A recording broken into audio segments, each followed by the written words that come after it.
Hi friends, स्वागत है आपका इस वीडियो में। ये वीडियो आरआरबी एनटीपीसी से संबंधित है। अभी हमने पिछले वीडियो में जो आरआरबी एनटीपीसी में लगने वाले कास्ट सर्टिफिकेट हैं उसके बारे में बताया है, लेकिन बहुत से कैंडिडेट का अभी भी कन्फ्यूजन बना है। वो वीडियो में कमेंट करते हैं, अलग अलग कमेंट होते हैं सबके। चलिए एक बार फिर से हम इस टॉपिक पे बात करते हैं, जो कास्ट सर्टिफिकेट है उसके बारे में, कि ये कैसे बनेगा, और कुछ लोगों के जो डाउट है उसके बारे में भी बात करेंगे। सबसे पहले हम बता दें कि अगर आरआरबी एनटीपीसी में आप फॉर्म डालना चाहते हैं तो इसके लिए आपको फाइनली ये एससी कैटेगरी के, जो एससी एसटी कैटेगरी के कास्ट सर्टिफिकेट है उसके बारे में हम अभी बात कर रहे हैं। ठीक है, तो अगर एनटीपीसी का फॉर्म आप डालना चाहते हैं तो इसमें आपको एससी एसटी की कैटेगरी से हैं तो आपको ये कास्ट सर्टिफिकेट लगाना बहुत ज़रूरी है। बहुत लोगों का इसमें कमेंट आ रहा है कि हम सेंट्रल का लगा देंगे मान्य हो जाता है। हमने यहाँ पूछा स्टेट का लगा देंगे तो मान्य हो जाता है। तो हम उन लोगों से कहना चाहेंगे कि इसमें सेंट्रल का इसलिए ज़रूरी होता है क्योंकि देखिए, कई जगह ऐसा होता है कि कुछ जो कास्ट होती है वो अपने स्टेट में एससी में आती है, जबकि वो जब सेंट्रल में जाती है तो वो ओबीसी के अंदर आ जाती है। तो बताइए, अगर आप अपने स्टेट में अगर एससी के अंदर हैं और हो सकता है आपका कास्ट सेंट्रल में जाके ओबीसी के अंदर आए, तो फिर आपकी कास्ट जो है वहाँ तो मिसमैच हो गई। आपने स्टेट का लगा के फॉर्म डाल दिया और वहाँ पता चला कि आपकी जो कास्ट है वो फिर ओबीसी में आती है, तो आपका वैसे ही फॉर्म रद्द हो जाएगा। तो फिर इस सब चीज़ों पे ज़्यादा वो जो होता है ना, आप ना लीजिए। मान के चलिए कि जब आपके पास टाइम है बनाने का तो फिर आप रिस्क क्यों लेंगे। फॉर्म इसमें क्या जाता है, आप अगर सेंट्रल का स्टेट का बनवाए हैं तो सेंट्रल बनवाने में आपको कितना टाइम लगेगा। इसी चलते अगर आपका फॉर्म रिजेक्ट होता है तो ये बाद में बहुत परेशानी होता है। ठीक है, बहुत से लोगों का आप देखते हैं कि फॉर्म रिजेक्ट होने लगता है। जब फॉर्म भर के और सबमिट मतलब सबका हो जाता है, फिर वेबसाइट बंद हो जाती है, उसके बाद चेक इन होता है। चेक होने के बाद आप देखेंगे कि बहुत से लोगों का फॉर्म रिजेक्ट कर दिया जाता है। अगर वहाँ भी नहीं हुआ तो लास्ट में जाके ज्वाइनिंग के समय ये लोग दिक्कत डाल ही देते हैं इन सब चीज़ों पे। तो आप अलग भी जाके वीडियो देख सकते हैं, उसमें भी सभी लोगों का यही कहना होगा कि वीडियो वो जो है ना सेंट्रल का ही लगेगा। और हमने जब ज्वाइनिंग किया तो खुद अपनी आंखों से देखा, ठीक है, कि उसमें क्या ज़रूरी है, वो लोग क्या मांग रहे हैं। तो इसलिए हम अपने एक्सपीरियंस के आधार पे बता रहे हैं कि आपका सेंट्रल का ही कास्ट सर्टिफिकेट लगेगा, बाकी आपके ऊपर है। अगर आप बात नहीं मानना चाहते तो आप स्टेट का भी लगा सकते हैं, ठीक है। लेकिन मेरा तो कहना यही होगा कि आप सेंट्रल का ही लगाएं। अगर आप चाहते हैं कि हमें बाद में चल के कोई भी परेशानी ना हो तो आप सेंट्रल का लगाएं।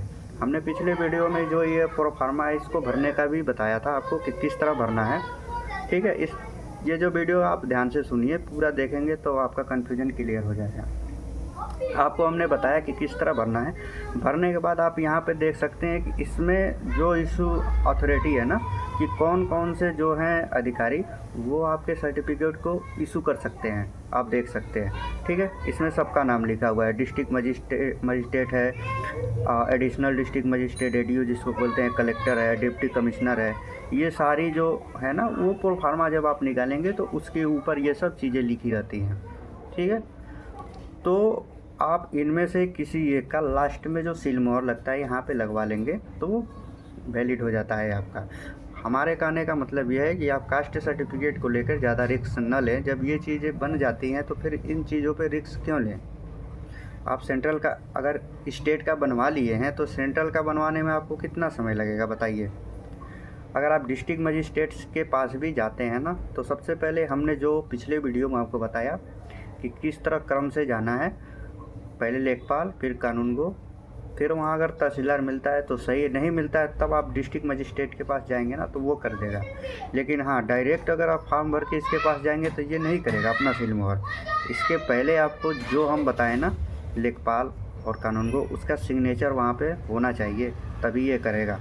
इसमें से जो भी सिटी मजिस्ट्रेट है, सब डिविजनल मजिस्ट्रेट, जो भी चीज़ें आप देख रहे हैं, तालुका मजिस्ट्रेट, एग्जीक्यूटिव मजिस्ट्रेट, ये जितना चीज़ें हैं ना, इसमें से कोई भी ऑफिसर है वो जब तक आपके नीचे वाले जो हमने बताया उनका सिग्नेचर नहीं होगा, वो अपना यहाँ पे नहीं लिख के देंगे, तब तक ये ऊपर वाले नहीं करेंगे। तो आप ध्यान दीजिएगा बनवाने से पहले कि कैसे बनवाना है। बाकी तो हमने पिछले वीडियो में बताया ही है। आप देख सकते हैं ये स्टेट का है। अगर हम भी चाहते हैं तो अपने जो हमने अभी रेलवे में ज्वाइनिंग किया, तो हम भी चाहते हैं तो पीछे जो अपना कास्ट सर्टिफिकेट लगा है उसमें ये जो है कि स्टेट का ही लगा देते हैं। फिर क्या दिक्कत थी, क्या हमको परेशानी होती बनवाने में।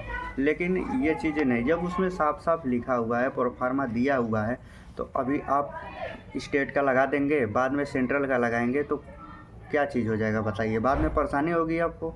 अभी बना के अभी उस चीज़ को लगा देंगे तो सही रहेगा ना, बाद में वहाँ पे मांगा जाएगा। वो देखिए डॉक्यूमेंट वेरिफिकेशन के टाइम होता क्या है, आपका जो फॉर्म डाले हैं ना फॉर्म, वो सेम टू सेम फॉर्म का एक प्रति वहाँ पे वो लोग रखे रहते हैं। जो अभी आप फॉर्म भर के प्रिंट आउट निकाल रहे हैं, वो सारी चीज़ें वहाँ पे वो सेम टू सेम फॉर्म वो रखे रहते हैं। जब आपका डॉक्यूमेंट वेरिफिकेशन होता है ना, तो वो आपसे सारे डॉक्यूमेंट बताते हैं कि हमें डॉक्यूमेंट इस क्रम में लगा के दो, ठीक है। वहाँ पे आपको बता दिया जाएगा कि इस क्रम में सारे डॉक्यूमेंट लगा के हमको दीजिए, आपको एक प्रोफार्मा दिया जाएगा। अब जब उस क्रम में उसको लगा के देंगे, मतलब कि उनके पास जाएंगे, आपको भी बगल में बैठा दिया जाएगा उन्हीं के पास। फिर वो एक एक करके आपके सब चीज़ को उस फॉर्म से मिलाते हैं। मान के चलिए आपने फॉर्म डाला है और फॉर्म में अपने स्टेट का कास्ट सर्टिफिकेट लिखे हैं, उसका नंबर लिखे हैं और जारी दिनांक लिखे हैं, आपने लिख दिया, ठीक है। जब वो वहाँ पे मिलान करेंगे, बोलेंगे आप सेंट्रल का लेके आइए, तो सेंट्रल पे तो आपका जो सर्टिफिकेट नंबर होता है वो तो सेम है, लेकिन जारी दिनांक अलग होगा, ठीक है। तो फिर वहाँ पे वो लोग प्रॉब्लम खड़ा कर देंगे, ठीक है। तो इसी चीज़ से बचने के लिए हम बोल रहे हैं आप कि बात मानिए और जैसा बता रहे हैं वैसा ही करिए। ज़्यादा इधर वीडियो के चक्कर में ना पड़िए, क्योंकि हमने अपनी आंखों से देखा है, तो उसी के आधार पे आपको बता रहे हैं। चलिए इस वीडियो में इतना ही। अगर आपको और कुछ कन्फ्यूजन होगा किसी चीज़ को लेकर तो कमेंट करिएगा, आगे वीडियो में हम बताएंगे कि क्या होगा कैसे होगा। तब तक के लिए धन्यवाद।